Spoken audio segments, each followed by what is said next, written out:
سورہ انفال 10واں سپارہ اور اس کی آیت نمبر 50 کافروں کی موت کے بارے میں، اور بڑی دردناک موت ان کی۔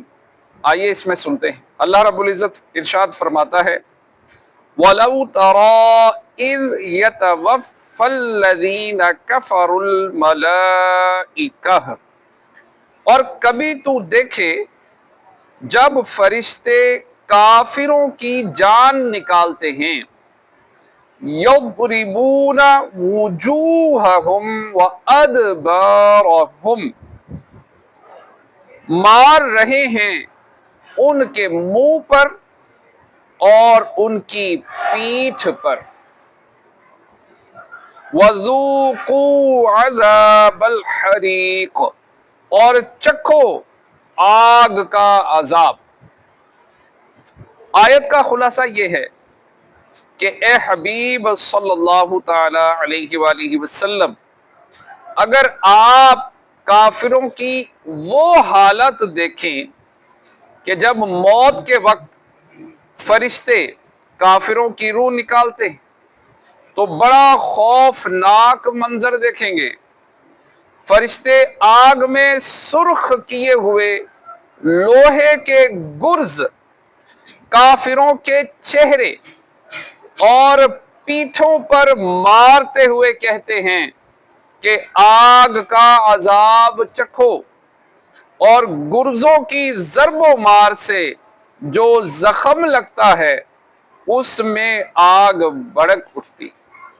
اب پیارے اسلامی بھائیو ذرا غور کیجیے کہ یہ ہے کافر کا انجام۔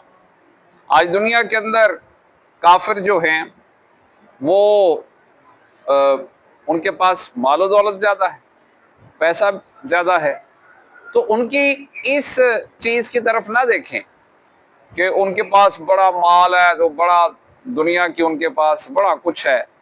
یہ دنیا کافر کے لیے جنت ہے اور مومن کے لیے قید خانہ، اور اس کے بعد پھر جو کافر کا ہونا ہے الامان والحفیظ۔ یہ دیکھ لیا آپ نے کہ اس آیت مبارکہ میں اللہ پاک نے فرمایا کہ مرتے ہوئے جب ان کی روح نکالی جاتی ہے تو دیکھیے کہ ان کے ساتھ کتنا برا جو ہے وہ فرشتے پیش آتے ہیں ان کی روح نکالتے وقت، اور پھر اس کے بعد ان کے ساتھ کیا ہونا ہے۔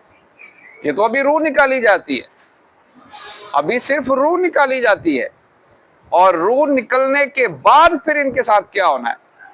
اور پھر اللہ معاف کرے کہ ان کا تو وہ برا انجام ہے کہ اللہ پاک مسلمانوں کو اس سے محفوظ رکھے، اور اللہ کریم مسلمانوں کا خاتمہ ایمان پر کرے کہ کافر جو ہے اس کے لیے تو پھر آگ کے صندوق ہیں، اس آگ کے صندوق میں اسے ڈالا جائے گا، پھر تالا لگایا جائے گا، پھر ایک اور آگ کا صندوق، اس کے اندر اس دوسرے صندوق کو ڈالا جائے گا، اس کے اندر پھر آگ بھر دی جائے گی، پھر اس کو تالا لگایا جائے گا، پھر ایک تیسرے صندوق میں ڈالا جائے گا آگ کے، اور اس کے اندر پھر آگ بھر دی جائے گی اور اس کو بھی پھر تالا لگا دیا جائے گا۔